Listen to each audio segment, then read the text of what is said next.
Claire Morgan smiled at her husband across the elegant dinner table, watching him text under the tablecloth while their guests praised their perfect marriage. She knew exactly who he was texting. She'd known for 3 years. Tomorrow, his world would finally collapse, and he still had no idea she was the architect of his destruction. 23 years, their friend Janet gushed, raising her wine glass. You two are relationship goals. What's your secret, Claire? Claire's smile never wavered as she watched David's thumb swipe across his phone screen. Another message to her. Little Sophia Chen, barely older than their own daughter. Patience, Claire replied, her voice smooth as aged whiskey. Marriage is all about patience and knowing when to make your move. David glanced up, that practiced charming smile flashing across his face, the one that used to make her heart skip. Now it made her stomach turn. Claire's being modest. She's the glue that holds everything together. I don't know what I'd do without her. You're about to find out, she thought, taking a delicate sip of wine. The dinner party continued with its parade of false pleasantries and hollow laughter.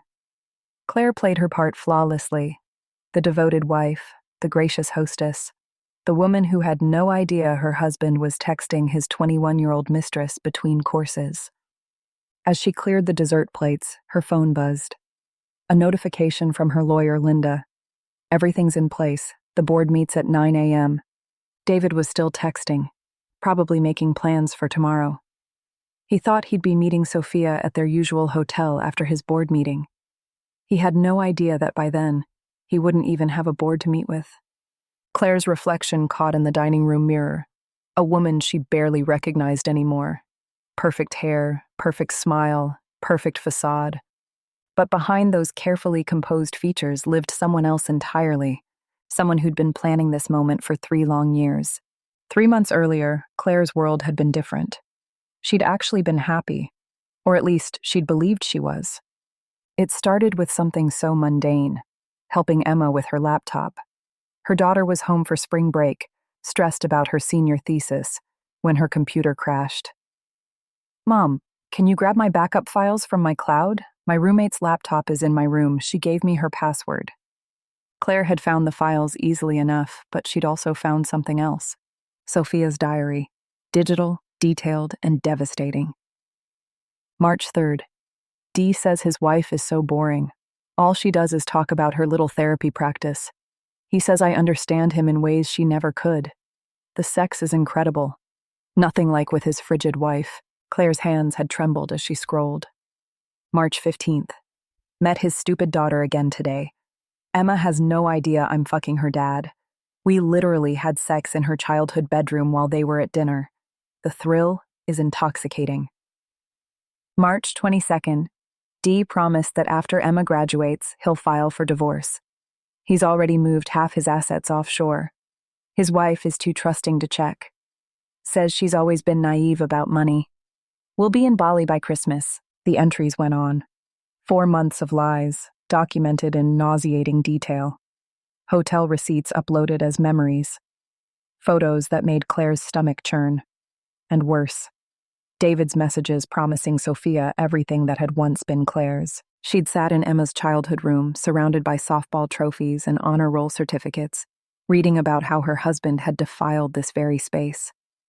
The room spun. 23 years of marriage, reduced to punchlines in a 21-year-old's diary. That night, Claire Morgan, devoted wife, trusted therapist, loving mother, died.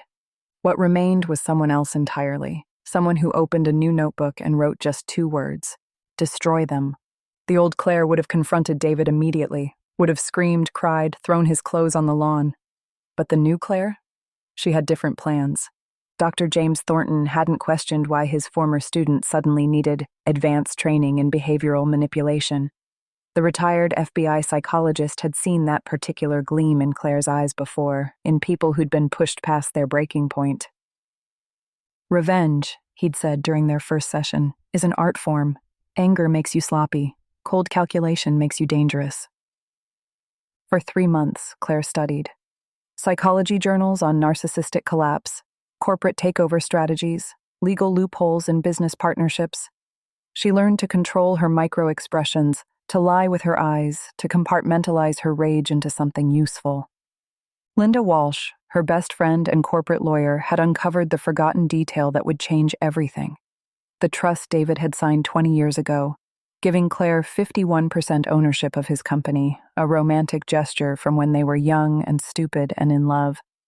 He probably doesn't even remember it exists, Linda had said, eyes gleaming. But it's ironclad. The hardest part was the pretending. Kissing David goodbye each morning, asking about his day, listening to him lie about client dinners when she knew he was with Sophia. But every lie he told became fuel for her plan. The masterstroke came when Emma mentioned Sophia was struggling to find a psychology internship. I could help, Claire had offered sweetly. She could shadow me at my practice. And just like that, the girl who'd destroyed Claire's marriage walked right into her office, eager and grateful, completely unaware she'd just entered the spider's web. Claire's transformation was complete. She wasn't a victim anymore. She was a predator. And hunting season had just begun. Year one of Claire's revenge began with a performance worthy of an Oscar. "Honey, you've been so stressed lately," she told David one morning, stroking his shoulder. "Why don't you take that golf weekend with the clients? You deserve it." David's eyes flickered with surprise, then calculation. "Actually, that might be good for business." Claire smiled, knowing exactly which client he'd be meeting. Every encouraged trip was documented, every receipt saved, evidence accumulated like snowfall, quiet, steady, and eventually crushing. Sophia, meanwhile, had become Claire's most devoted admirer. "Mrs. Morgan, you're literally saving my career," Sophia gushed during their sessions, never noticing the recording device tucked behind the psychology journals. "I feel like I can tell you anything." And she did. Every sordid detail about her older boyfriend, how he bought her designer bags, how his wife was pathetic and clueless, how they laughed about the stupid woman who had no idea what was happening under her own roof. Claire took notes with a steady hand, her therapist mask never slipping. "Tell me more about how this relationship makes you feel powerful." The cruelest twist came at Thanksgiving. Claire insisted Sophia join them. Poor thing, all alone with her family in China. She seated the girl between David and Emma, watching her husband squirm as his mistress carved turkey in his home. But the real victory was introducing Sophia to Marcus Chen, her older brother visiting from San Francisco. "Marcus is a journalist," Claire mentioned casually. "He's always looking for interesting stories about power dynamics in Silicon Valley." Sophia's eyes lit up. Marcus exchanged numbers with his sister, promising to keep in touch. Every piece was moving into position. Claire's chess game had begun, and her opponents didn't even know they were playing. Year two brought delicious complications, all orchestrated by Claire's invisible hand. "David's been distant lately," Sophia confided during her therapy sessions, twisting her new Cartier bracelet. "Sometimes I wonder if he's really going to leave his wife." Claire leaned forward with practiced concern. "You deserve someone who prioritizes you completely. Have you considered being more assertive about your needs?" The seed was planted. Within weeks, Sophia's demands escalated. She wanted a credit card, an apartment, public acknowledgement.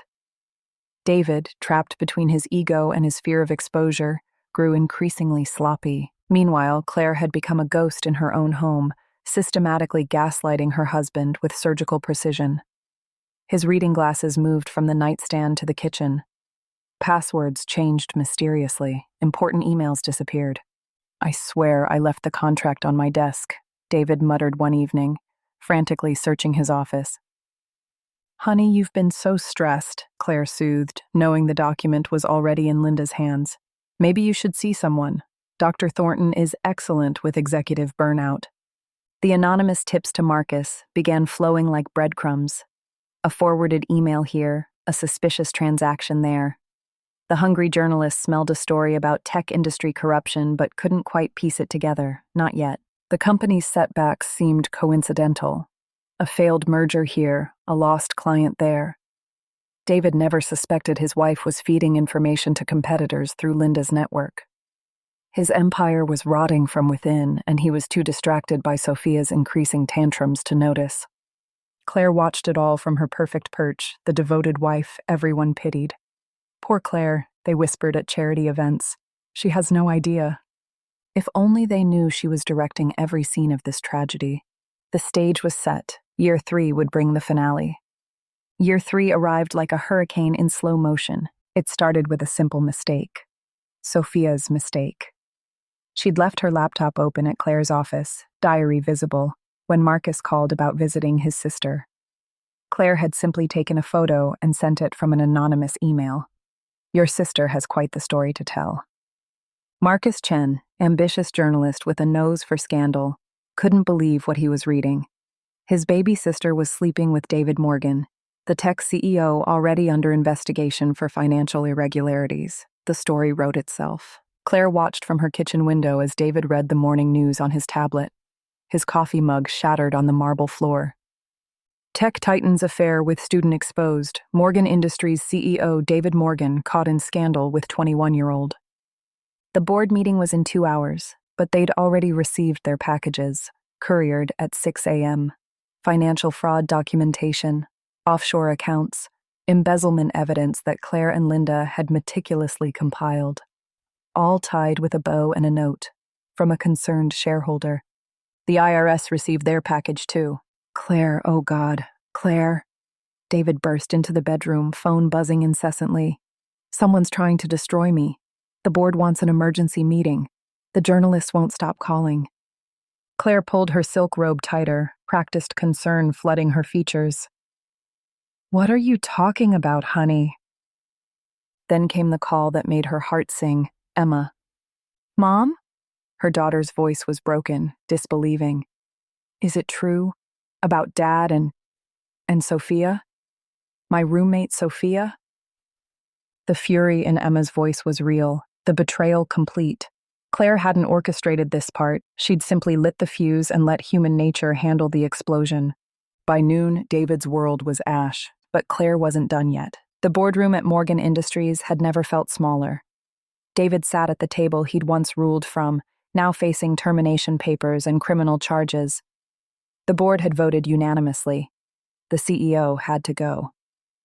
There's one more thing, Linda Walsh announced, Claire's perfectly composed lawyer. The majority shareholder will be taking control, effective immediately. David's bloodshot eyes narrowed. What majority shareholder? Claire entered the room like winter itself, her heels clicking a funeral march across the marble. She wore the same black Chanel suit she'd worn to their anniversary dinner last year, when he'd pretended to be in Tokyo. Hello, darling. The color drained from David's face as Linda presented the trust documents. 51%, ironclad, signed in young love, forgotten in middle-aged arrogance. You, David's voice cracked. How long have you known? Since March 15th, 3 years ago, the day you had sex in our daughter's childhood bedroom. The room went silent. Even the board members looked away. Every trip I encouraged, every lie I swallowed, every night I let you touch me while knowing you'd been with her.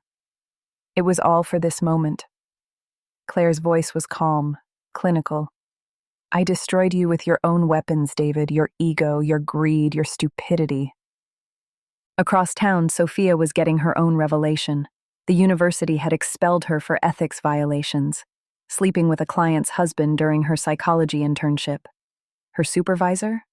Dr. Claire Morgan. You knew? Sophia screamed over the phone. You knew the whole time? I knew before you walked into my office, dear. Every session you had with me is recorded. Every confession about manipulating the pathetic wife. I especially enjoyed the part where you called me naive. The girl who'd wanted to be a therapist would never practice psychology legally. Claire had made sure of that. 6 months later, Claire sat in David's former office, overlooking the Seattle skyline. Morgan Industries had survived the scandal under her leadership. The stock had even recovered. Everyone called her remarkable, inspiring, unbreakable. She felt nothing. David lived in a studio apartment in Tacoma now, awaiting trial for tax evasion. The last she'd heard, he was drinking himself through his legal defense fund. Sophia had returned to China, her Instagram dreams replaced by a factory job her parents had arranged. Her psychology degree was worthless now. But the victory tasted like ash in Claire's mouth. Emma hadn't spoken to her in 4 months. "You're just as cruel as him," her daughter had said. "You used me. You let me bring that girl into our home. You're not my mother anymore. You're something else." The office felt cavernous, empty despite its success. Claire turned the wedding ring on her finger. She still wore it, though she couldn't explain why. Maybe as a reminder. Maybe as a warning. Her phone buzzed, Dr. Thornton, requesting their weekly session. "How does it feel?" he asked when she arrived at his office.